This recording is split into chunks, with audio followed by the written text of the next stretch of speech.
Once the Americans made the seas free and safe for all, transport costs dropped so quickly that manufacturing companies didn't just relocate outside the major cities or the old river-based circulatory systems. At least in part, they relocated outside the major economies altogether. Any country that could build a port and some surrounding infrastructure could participate in the world of low-skill, low-value-added manufacturing, processing foods and producing textiles, cement, cheap electronics, and toys while building out their industrial plant and skill sets.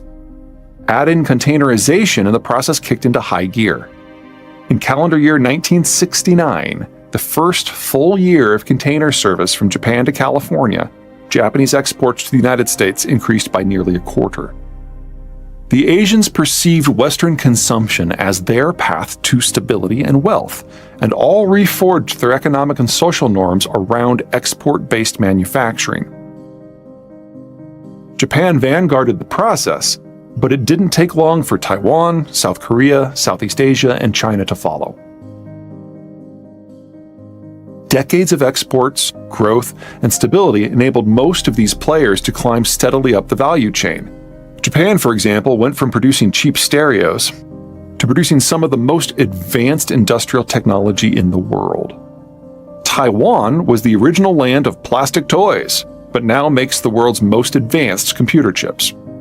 China only really entered this mix at the turn of the century, but wow, did it make a splash. China had the benefit of cheaper internal transportation than the other Asian players, more resources to throw into the economy, and a labor base bigger than the rest of Asia put together. Here's what the Asian manufacturing constellation looks like as of 2022. Japan, Korea, and Taiwan handle the high value add in pretty much all value-added manufactured products, everything from white goods to automotive to machinery. The trio truly excels at displays and semiconductors, most notably in the design and manufacture of high-capacity chips. The Koreans, in particular, are scary good at cellular telephony. Both the Japanese and Koreans operate via a series of sprawling, vertically integrated conglomerates, the Keiretsu and the Chaebol respectively. Think Toyota and Mitsubishi, Samsung and LG. These conglomerates do everything. Let's just pick one, Korea's SK.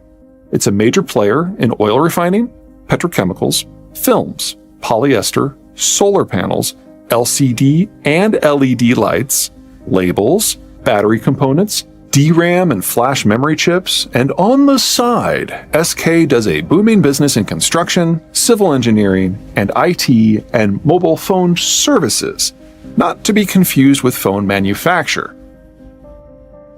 Taiwan, in contrast, is a swarm of minnows.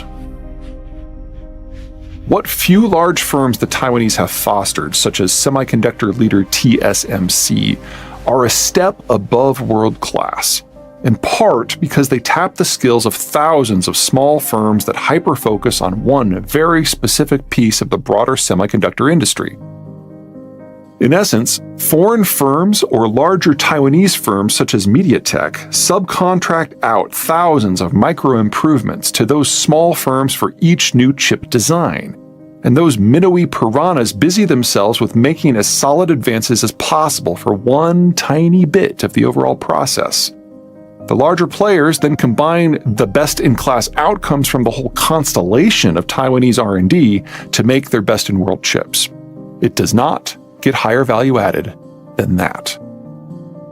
At the bottom of the quality and value scale lies China, which despite years of effort and untold billions of dollars invested, has to this point not only proven unable to crack the high-end market, it cannot even build the machines that build most of the middle market stuff. While low-cost labor in China has enabled the Chinese to dominate product assembly, nearly all high-end components and a fair amount of middle-quality components are imported from elsewhere. The products China makes, as opposed to assembles, tend to be on the lower end. Steel and plastics and anything that can be die-cast or injection molded. By many measures, China is going backward. The country's manufacturing output as a percent of GDP has been falling since 2006. which, judging by corporate profitability figures, was probably China's peak year in terms of production efficiency. China should have become a non-competitive country in manufacturing in the late 2000s because it had exhausted its coastal labor pool. Instead, the coast imported at least 300 million, likely as many as 400 million workers from the interior. The reason for the squishy data is that most internal migration in China is strictly illegal, far more so than Central American migration to the United States.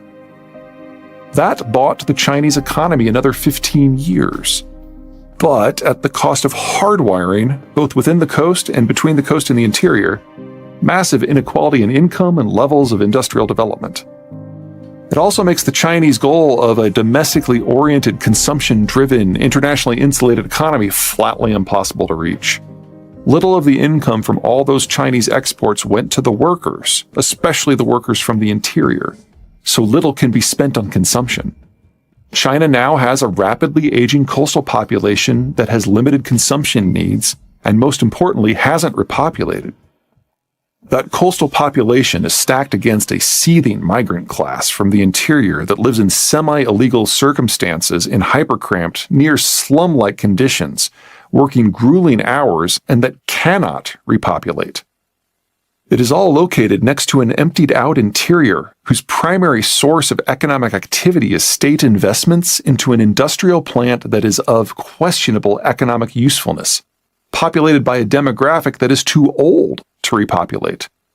This is all in a country where decades of the one-child policy have encouraged selective sex abortions en masse, so there simply are not enough women under 40 to repopulate the country in the first place. The successive waves of hypergrowth, concentrated on the coastal zones where the world can see them, make China's rise seem inevitable. The reality is China has borrowed from its interior regions and its demography in order to achieve what, historically speaking, is a very short-term boost.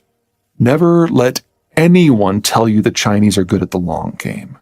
In 3,500 years of Chinese history, the longest stint one of their empires has gone without massive territorial losses is 70 years. That's right now.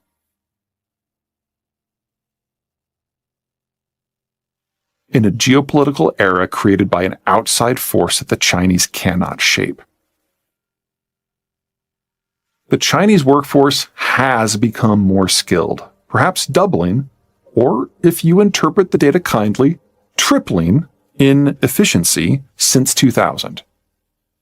But because of the country's accelerating demographic collapse, labor costs have gone up by a factor of 15. The majority of the country's economic growth since the turn of the century has come from hyper-financed investment rather than exports or consumption. That hardly makes China irrelevant or backward. It simply shapes what China can and cannot do. Having 1 billion workers to throw at things and heavily subsidizing everything makes China the king of the low end and the emperor of assembly. If you want an Internet of Things meat thermometer that can tell your smartphone how hot your roast is, a cheap chip from China will do just fine.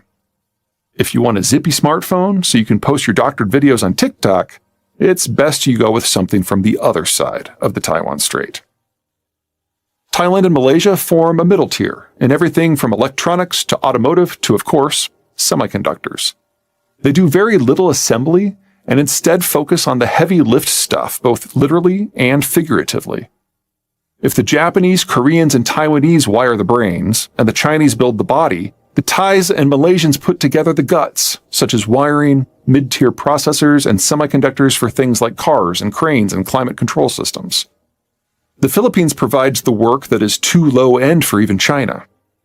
At the opposite end, Singapore has evolved into an etheric, otherworldly presence that excels at finance, logistics, advanced petrochemicals, software, and manufacturing so precision-oriented it is used in the internal workings of things like clean labs. On the edges are newer players looking to find their own niche. Indonesia, with its 250 million people, is lurching bit by bit into China's space.